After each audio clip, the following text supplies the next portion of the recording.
Today I am going to speak on the current political situation and its legal implication in the state of Maharashtra, because governor has directed the chief minister to prove his majority. My name is Girish Rao. I am advocate and solicitor.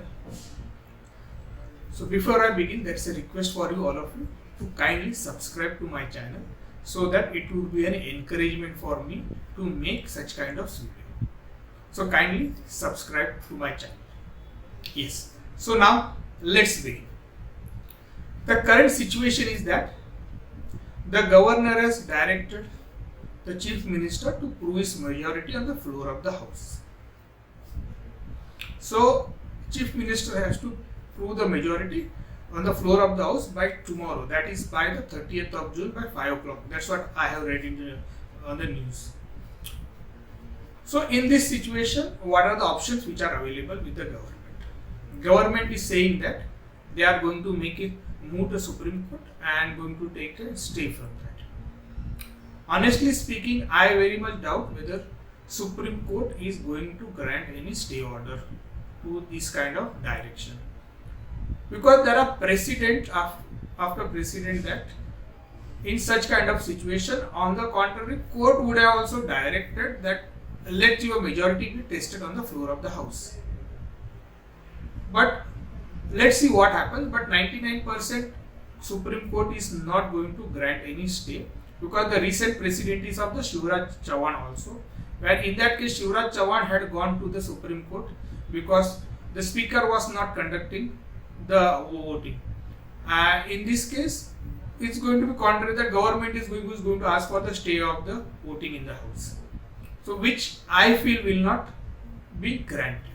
So I am presuming on the basis that voting is government has to face the no confidence motion. Not no confidence motion, rather they will have to prove that in the majority. So now what are the options which are available with the government, and what are the options which Shinde group has if they want to survive this? See, first eventuality is that the moment this issue arises, if Supreme Court refuses to grant any stay, in that case, the Uddhav Thackeray will give a resignation. So everything gets over, comes to an end. That is the first eventuality. So nothing happens in that case.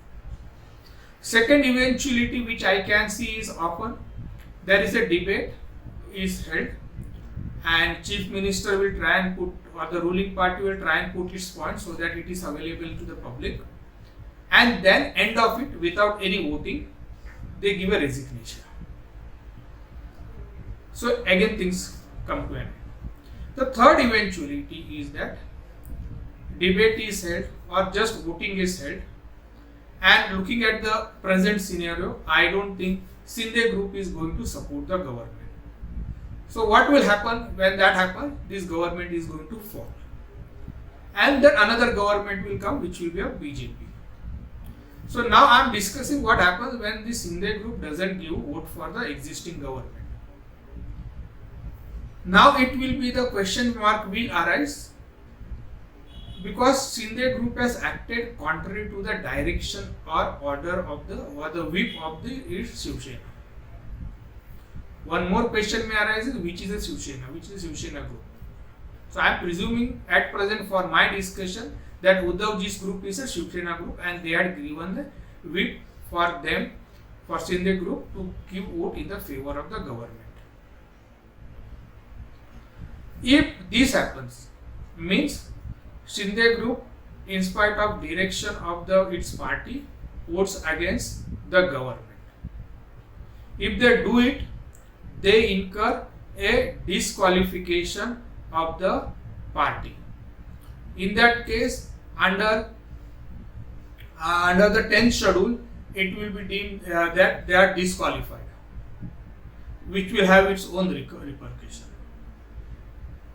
So only best possible available way for the Shinde group is that they have to merge with some other party before the time in this is going to be very crucial. Before they act against the party. See, it's going to be again a debatable question mark over here, because suppose today VP is issued by the government, that by the Shiv Sena, that you have to issue a vote in favor of government. Tomorrow elections are held and voting is held, and in that voting, suppose they act contrary to the whip. And I'm just saying others different situation. But before or suppose and after whip is directed, suppose today whip is issued that you have to vote in favor of the government, and in the course of day itself they decide to merge with some other party. So what is a point of time when they have disobeyed the whip is a question mark which will come eventually when this issue will be decided at depth in the court. But for our discussion, I am presuming that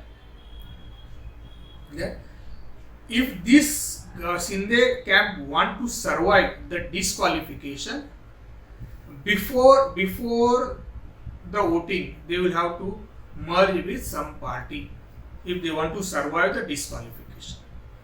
If they vote against the government, they will be disqualified. The only issue will remain is when and how and who is going to disqualify them. Because what's going to happen is that after these governments get loses this thing confidence, the BJP government will come. They will have their own speaker. Moment they have their own speaker, they will take their own sweet time to decide the application which is put for the disqualification. The Supreme Court has given an earlier direction, I don't recollect now in which judgment, that within 3 months such application has to be decided. Otherwise, what used to happen, they just keep the issue pending and speaker will never decide that matter. Eventually the higher period will get over. But Supreme Court has given a direction that within 3 years that issue has to 3 months, the issue has to be decided. So within 3 months, the speaker will have to decide, or if he doesn't decide it, in that case, the Uddhavji's camp can go to the Supreme Court for direction that this has to be decided at earliest. Similarly, in one instant, just around I think year or so, in a matter of Manipur, the direction was given by Supreme Court that this issue has to be decided within 1 month or 30 days.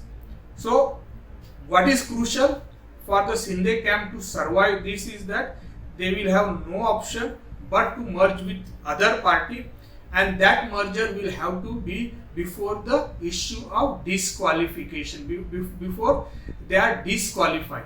Not disqualified, before they do any act of disqualification.